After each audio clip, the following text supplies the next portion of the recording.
Août 1943. Marcel Carrier monte dans un train du STO. Refusé, cela aurait exposé sa famille à des représailles.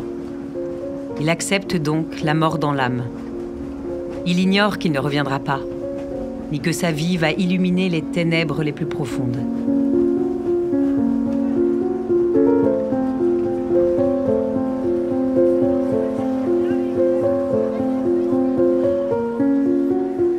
Marcel Carrier est né à Paris le 29 avril 1922.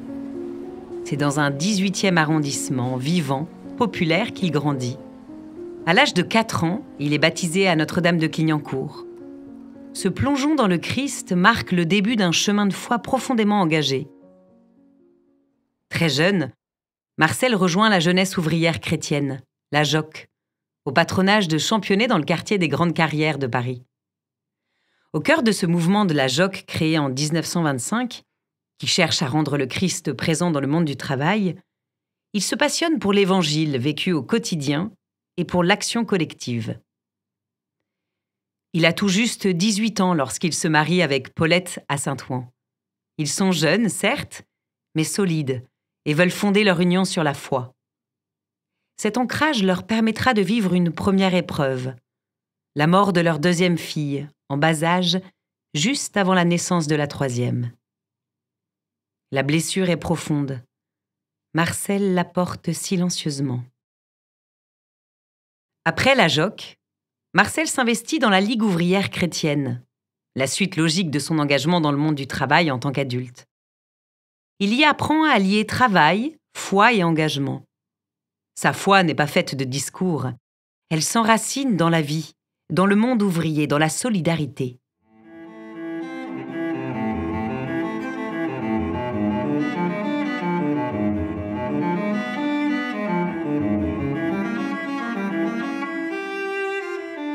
Mais en 1943, tout bascule. Le service du travail obligatoire, instauré en février par le régime nazi, le réquisitionne.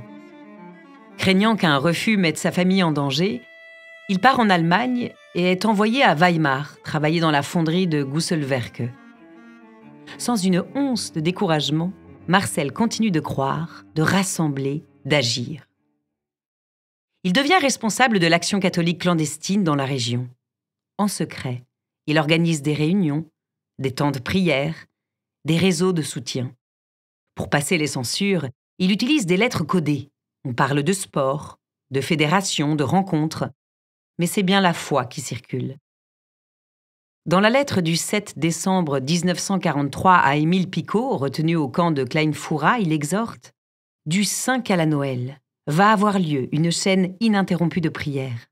Ce dimanche-là, communion le plus possible.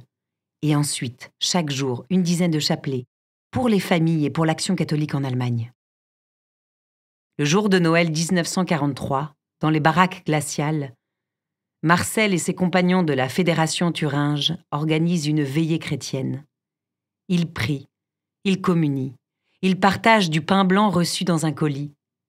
Bercés par leurs chants, à voix basse, ils espèrent.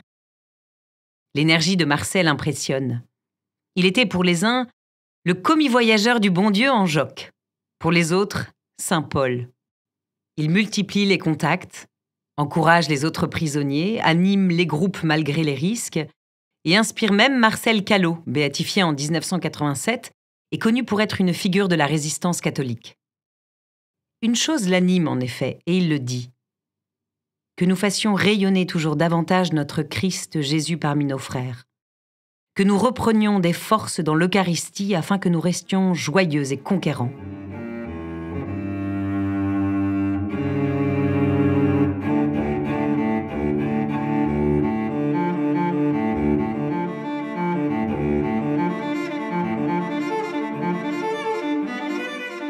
Mais les activités religieuses, interdites secrètement depuis décembre 1943, finissent par attirer l'attention, et les taux se resserrent.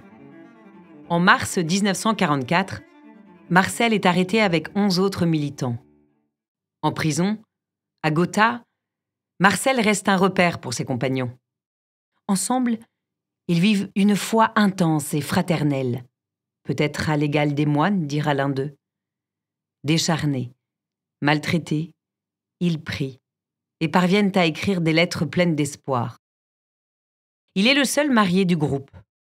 Son interrogatoire est long. Il est battu, menacé, humilié. On lui montre des photos de sa femme et de ses filles. On lui promet qu'il les reverra s'il parle. Mais il ne cède pas. Sa condamnation tombe le 25 septembre. Son action catholique auprès de ses camarades français pendant son service du travail obligatoire a été un danger pour l'État et le peuple allemand. Il est conduit au camp de Flossenbürg le 12 octobre 1944. Mais le 13 avril 1945, la situation devient dramatique. Devant l'avancée des Alliés, les nazis évacuent les camps. Marcel, malade, est jeté dans un camion avec d'autres prisonniers affaiblis, puis sommé de marcher en colonne. L'exode va durer 10 jours, au bout desquels les SS, cernés par les Américains et dépourvus de vivres, décident de lâcher la colonne dans la forêt et de tirer au hasard.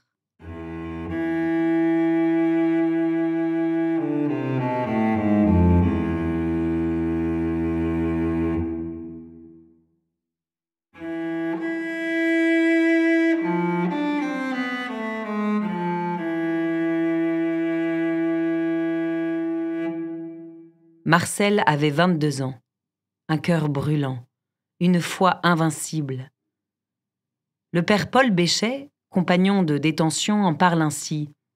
« Que vous dire de Marcel ? Il était sans conteste un chef, peut-être un peu trop confiant en sa jeunesse ardente. Le Seigneur sut, par sa grâce, sanctifier cette ardeur. Le Christ l'avait vraiment saisi. Ouvrier, mari, père, par son existence ordinaire, son courage, sa foi, son engagement, Marcel Carrier délivre un témoignage extraordinaire, portant au cœur d'un monde brisé la lumière du Christ. Rescapé, le père Dubois-Matra dira de ceux de Gotha « Ce sont nos martyrs, et de leur souffrance, de leur sang naîtra, j'en suis sûr, une magnifique moisson. » Reconnu bienheureux, Marcel Carrier est béatifié le 13 décembre 2025 à Notre-Dame de Paris, avec 49 autres Français morts en haine de leur foi, martyrs de l'apostolat.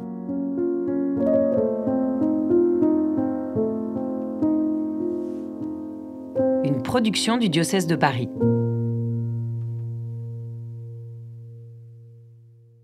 Cette série de podcasts est produite et réalisée par le service communication du diocèse de Paris avec la voix de Clémence de Vimal. Elle a été adaptée par Véronique Fruchard et Étienne Castelin à partir des ouvrages d'Armand Duval, Missionnaires et martyrs, 51 témoins du Christ face au nazisme, aux éditions Salvator, et de Monseigneur Charles Molette, Martyr de la résistance spirituelle, aux éditions François-Xavier de Guibert. L'enregistrement, le montage et le mixage ont été réalisés par Cyprien Truchot.